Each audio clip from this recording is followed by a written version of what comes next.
Ассаламу алейкум ағайын.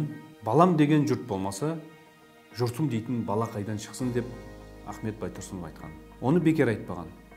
Баланы отаншыл, ұлтжанды етіп тәрбиелеу үшін алдымен қандай халық екеніңді, қандай тұлға екеніңді таныта білуің керек. Адамзат пайда болғалы бері жас ұрпақты тәрбиелеу ісі адамның алдында тұрған міндеттердің ішінен басты орын алады. Елбасымыз Нұрсұлтан Әбішұлы Назарбаев «Қалың елім қазағым» атты жинағында Қазақстанда тұратын әрбір адам өзін осы елдің перзенті сезбейінше, оның өткенін біліп, болашағына сенбейінше, біздің жұмысымыз ілгері баспайды және біз қазақстандық патриотымызды, отанның жері мен суын шексіз сүю, халқының өнеге дәстүрін, әдет-ғұрпын, елдің тарихын құрмет тұту, мүддесін көздеп, бостандығы мен құқын қорғау, әр адамның күш-жігерін, ел бірлігін нығайтуға, азаматтық татулықты баянды етуге және ұлтаралық татулықты тұрақтандыруға жұмсау керек деп жазған еді.